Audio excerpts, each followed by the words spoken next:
The year is 1953. The US purchases this from Bell Labs, the first commercial silicon solar cell.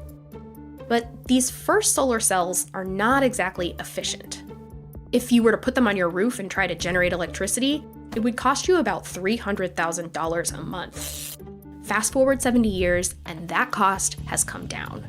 Way down. Solar energy is the cheapest it's ever been, nearly 90% cheaper than it was just in 2009. In a lot of places, it is now cheaper to generate electricity with solar than with coal, natural gas, or nuclear power. This is an unqualified success story, and if we can take the right lessons from it, this story can help us create and deploy all the other technology we will need to keep our planet livable. They just became cheap so quickly. It's really an amazing breakthrough that is going to come to define the 21st century. So how did solar energy go from prohibitively expensive to cheaper than fossil fuels? We're in an energy crisis now. In the 1970s, with the oil crisis, there was a really big push on research and development for alternative energy. Today, in directly harnessing the power of the sun, we're taking the energy that God gave us and using it to replace our dwindling supplies of fossil fuels. With Project Independence, as it was called, the US federal government allotted more than $1 billion to solar research and development. That really made a huge difference and probably doubled the efficiency of the cells. There was a guy named Paul Maycock who came from Texas Instruments. Oh, like the calculators? Yeah, working on calculators. And he found for calculators, the more they built, the cheaper the calculators got. And he said, same thing for solar. If we build more, the cost will come down. But before the US could really test Maycock's idea, President Reagan canceled Project Independence. Fortunately, 2 countries were ready to step in and put Maycock's hypothesis to the test. Like the US, Japan had been hit hard by the oil crisis in the 70s.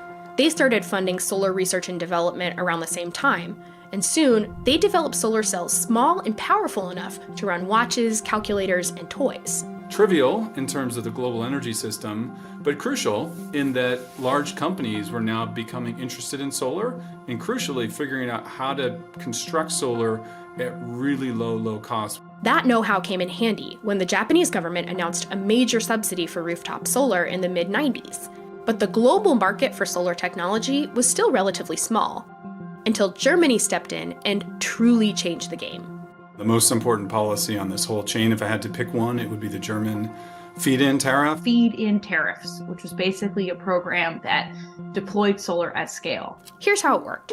Starting in 2000, the German government basically said to power companies, hey, if you can start producing renewable energy, we will buy it from you. We promise, for double the market price, and we will keep paying you at that rate for the next 20 years. And so for developers of solar projects in Germany, all of a sudden, it became like a no-brainer to do this, even though Germany is not the sunniest place in the world. Companies responded to the incentives by building solar farms like this one. In 1 year, the installations for solar went up by a factor of 4, and then it just grew.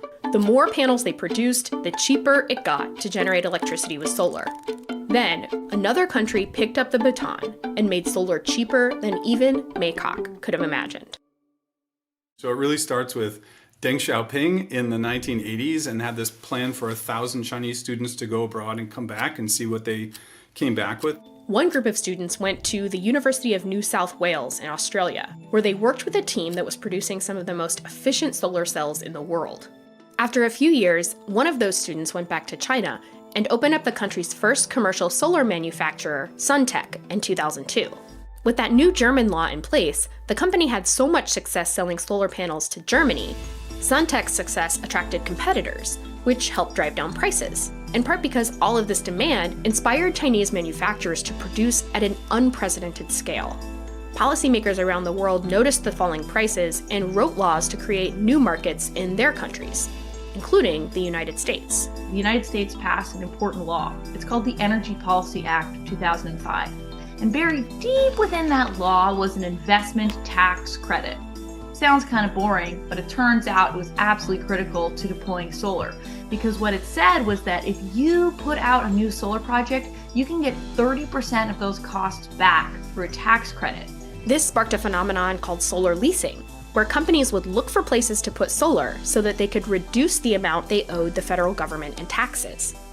Other policies helped create markets for solar modules in Spain, Italy, and crucially, in China. The Chinese devised their own subsidy program that was modeled on the German one, where you get a guaranteed price. By 2011, China was not only the biggest producer of solar, but the biggest producer of solar electricity. In the course of a single lifetime, solar energy has transformed from a niche technology to the cheapest way to bring clean, reliable power to billions of people around the world. But the markets that brought us these lower prices didn't just magically appear by some invisible hand. Political leaders in countries all over the world created these markets, then subsidized them for decades to the tune of billions of dollars. By investing that money, you got the solar to come down in cost to the point where you don't need to subsidize it anymore. We're doing that on purpose with things like batteries and electric vehicles. We're doing that with things like heat pumps. Solar provided us with a playbook for how to do that for other technologies.